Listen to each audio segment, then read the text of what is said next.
Its roots go way, way back in history, and they go back to the formation of a secret society, a secret organization that was created by Cecil Rhodes, a very powerful and very wealthy individual. And people have heard about him in history, and they know about the Rhodes Scholarship, and they think, well, isn't that nice? They don't understand at all what that's all about.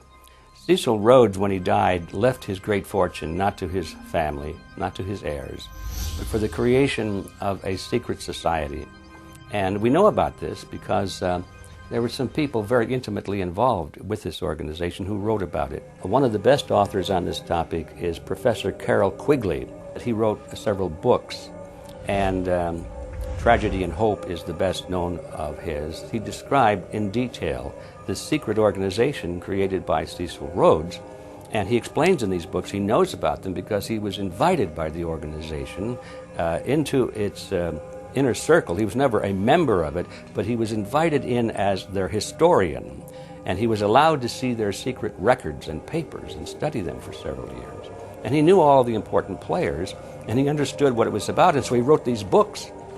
It's an amazing thing because he laid out in great detail what the purpose of the organization was and how they were the major players in all of the big international events since and including World War I.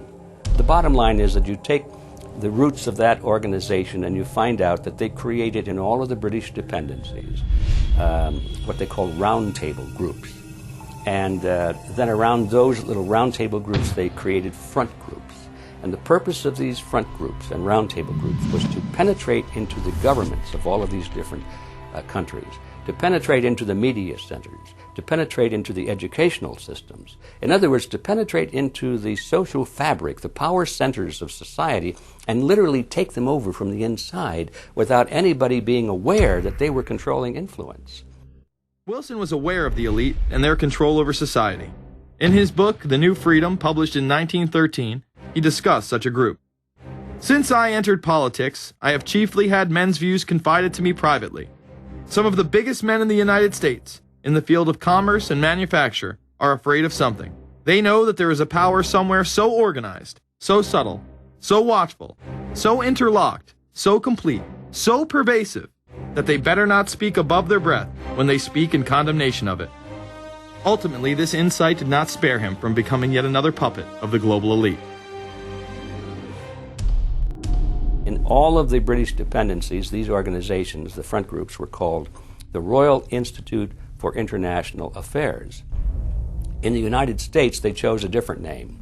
They chose the Council on Foreign Relations, but it held exactly the same relationship to this inner society of Cecil Rhodes. Among the charter members were W. Averell Harriman of Union Banking, then President of the United States Woodrow Wilson's main advisor, Colonel Edward Mendell House, John D. Rockefeller, the founder of Standard Oil,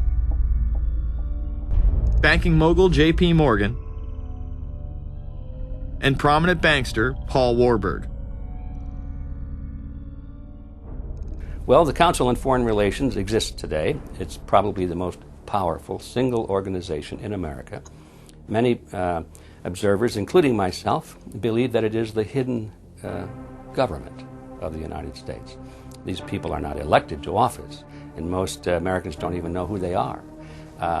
But they are holding all of the important positions in society. There are only about 4,000 of them in the United States, but I don't care what organization you want to look at, whether it's government, or whether it's universities, or the large media centers, or whatever it is. You look at the people at the tops of those organizations, the owners, the managers, the CEOs, the board of directors, and I'm going to say probably 80 to 90% of the great power centers of America are dominated by just those 4,000 people who are members of the Council on Foreign Relations.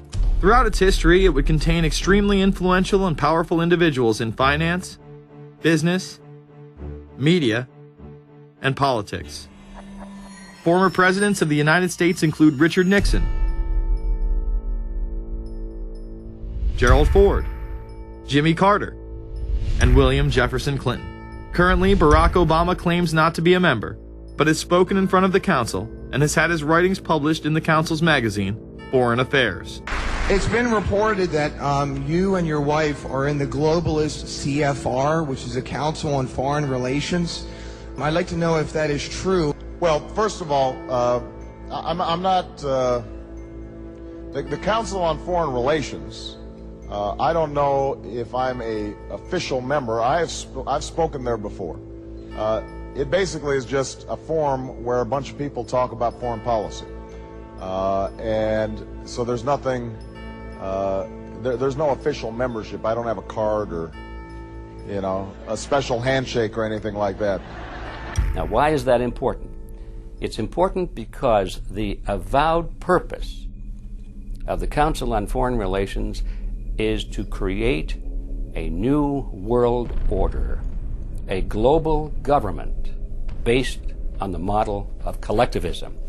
And that includes the elimination of the United States as a sovereign nation. That's why it's important. The people running this country are determined to destroy it. The council was heavily criticized during the 1980s for being an organization hell-bent on destroying national sovereignty in favor of a world government. So many of its members hid their association with the organization. Dick Cheney had this to say in response to a question by David Rockefeller, who became the CFR's youngest director in 1949 and was chairman of the board from 1970 to 1985. He remains an honorary chairman to this day. It's good to be back at the Council on Foreign Relations. As Pete mentioned, I've been a member for a long time and was actually a director for some period of time. I never mentioned that when I was campaigning for re-election back home in Wyoming. Now, you are the president of the Council on Foreign Relations, all right? Yes, sir. You guys toy with countries of the world like toys, don't you? You're like the Illuminati, you're the Masons, you control everything, don't you? That's the rap on you guys. What's so interesting now, though, is who's on the chessboard. It's the toys, if you will, are a lot more than states. Notice that Mr. Haas does not deny that the CFR has massive control over the geopolitical arena, and instead tries to focus on the separate entities outside of nation-states. Current Secretary of State Hillary Clinton also reveals the importance of the CFR here. But it's good to have an outpost of the council right here down the street from the State Department. We get a lot of advice from the council, so this will mean I won't have as far to go to be told what we should be doing and how we should think about the future. You have these private groups that are run and created by the elite, by the ultra-rich, wealthy families that have been manipulating global markets from behind the scenes for generations. They create these private groups that then feed information to the government, to senators, to congressmen, their recommendations, their policy papers, what they think should happen. And it's fascinating because if you actually read what it is that they're doing, the recommendations that they make, they're very able to get them put in place.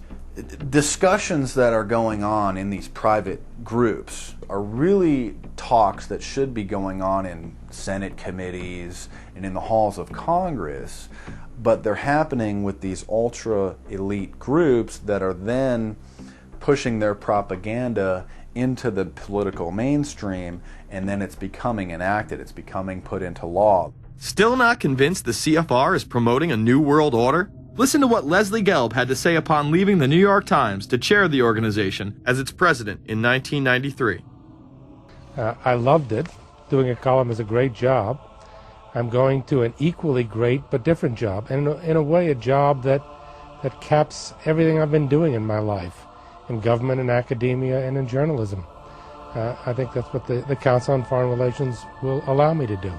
Well, for example, you had me and 3 or 4 other folks on this show a few months ago to talk about the New World Order, right? Exactly. Right? Bob I talk about you, it, exactly. Right. I talk about it all the time. New World Order wants a global system where one small central authority of individuals can then dictate a policy that's going to be distributed down to the rest of the world, everywhere, in the smallest little town in the middle of nowhere in some remote country. I now think it's safe to say that the Council is extremely influential on the world stage and openly promote global governance. The Council and the globalists were able to take this agenda to the next level following World War II. The United Nations was born out of the ashes of this conflict. Unlike the League of Nations, the United States not only joined this organization, they championed it. First book I wrote was The Fearful Master, a second look at the United Nations. It was written at a time when it was not popular to be critical of the UN. I mean, the United Nations was viewed by almost everybody as our last best hope for peace. It was a means, we were told, to bring humanity together and put an end to war and live in peace and harmony and promote trade and all of these good things. I wish it were any of those things, but it's not.